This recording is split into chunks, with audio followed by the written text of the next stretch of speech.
بسم الله والصلاة والسلام على رسول الله. النهاردة هنعمل كده شوية بامية أرديحي من غير لحمة، من غير فراخ، من غير أي حاجة، بامية بس.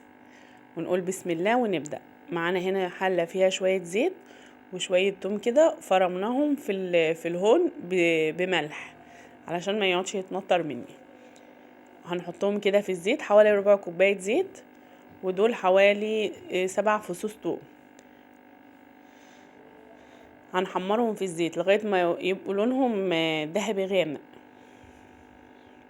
علشان نطبخ بيهم البامية. وفي ناس بتطبخها بالبصل، طبعا براحتهم، بس هي الحاجة الأساسية في البامية ان هي بتطبخ بتوم. ومعانا هنا طماطم، نص كيلو طماطم، لان كمية البامية معايا قليلة مش كتير. ضربناه برضو في الخلاط، خليناه تقيل شوية، مش محطينالوش مية كتير. ودي نص كده قرن شطة حراق قوي، فمرضيتش ازود منه. احنا عندنا الحلة هنا فيها ربع كوباية زيت، حطينا معاها شوية توم مهروسين وبملح، ضربهم في الهون علشان طعمهم كده يبقى حلو. وحطينا عليهم نص كيلو طماطم ضربينه في الخلاط.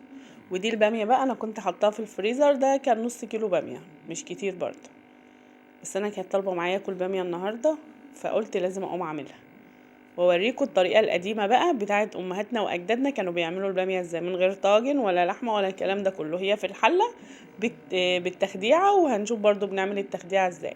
هننقل الباميه بقى ورا كده على نار هاديه ونسيبها تستوي براحتها. خلينا متفقين مع بعض ان اي خضار او اي لحوم او فراخ عايزين نطبخها ناخد منها طعم حلو تبقى على نار هاديه، بلاش النار العاليه عليها. وعندنا هنا هنعمل ايه بقى؟ التخديعه دي اهم حاجه مع الباميه. معانا كده شوية زيت محترمين، هنحط فيهم 5 فصوص توم وكزبرة. هناخد الورق بتاعها، هنرمي العيدان وهناخد الورق بس، ونحمرهم في الزيت لغاية ما يبقى لونهم غامق، ياخدوا كده اللون البني.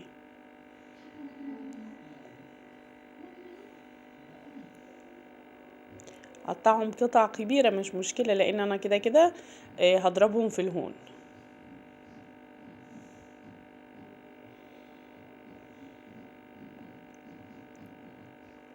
شيلي اي عيدان فيها لان طعمها بيمرر.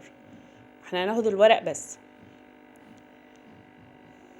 معانا هنا اول ما الزيت يسخن ونلاقي التوم كده لونه بدأ يغير، هننزل بالخضرة الكزبرة دي، لان هي متاخدش طبعا وقت على النار، ما تاخدش حوالي 3 دقايق، والتوم بياخد شوية عقبال ما يتحمر. فهنحط التوم الاول ونسيبها على النار بقى، على نار برضو هادية كده عشان ما يتحرقش، لغاية ما لونها يتغير.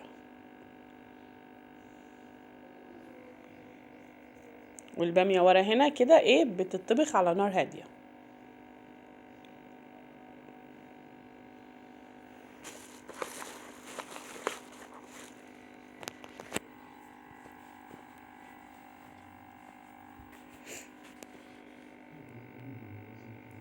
البامية بتطبخ ولسه بفكتش طبعا، لان انا جايباها من الفريزر على طول، حطيتها في الصلصة برضو ما شاء الله، يعني ما خدتش حوالي تلت ساعة وكانت اتطبخت البامية. هنا خلاص احنا يعني خدنا حوالي 3 دقايق على النار عقبال ما وصلت للون ده. هنعمل بقى اهم حاجة فيها، هنضربها في الهون. هنشيلها كده من الزيت، هنسيب الزيت زي ما هو كده في الطاسة، ونشيلها نحطها بس كده في الهون من غير زيت علشان نعرف نضربها. الحركة دي مهمة جدا. ممكن تعمليها وهي في الطاسة زي ما هي، بس الزيت هيقعد بقى يطرطش عليكي. انما انا هنا هنقلها في الهون واضربها وارجعها تاني في الطاسة. حاجات قديمة بقى، شغل ناس قديم. ارجعها بقى تاني في الزيت.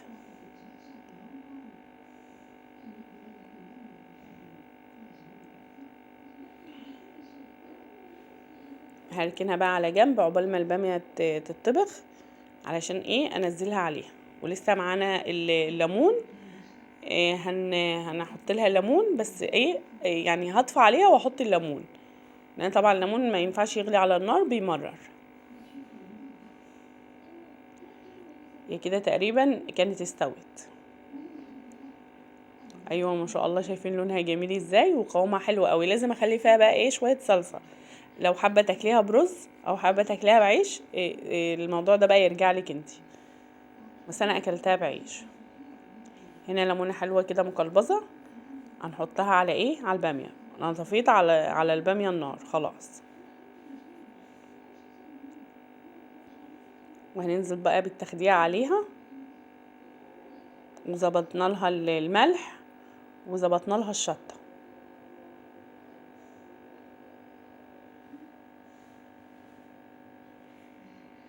طبعا لو عجبتكم الباميه متنسوش بقى تعملوا لنا اشتراك ولايك، وتقولي ايه رايكم في الباميه. من مامته الله يرحمها بقى، وربنا اللي مامته موجوده ربنا يخليها له، وجدته كانوا بيعملوها كده.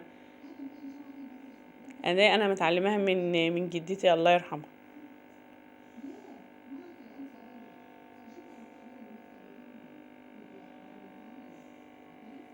هنغرف كده في طبق بقى، ونشوف اللون والقوام، بجد حلوه جدا.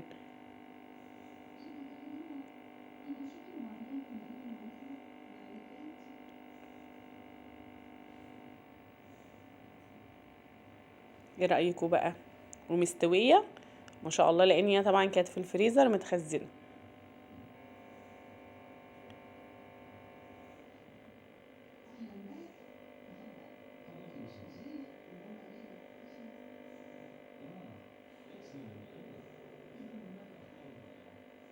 شايفين الصلصه طعمها حلو قوي، انا بحب الباميه جدا.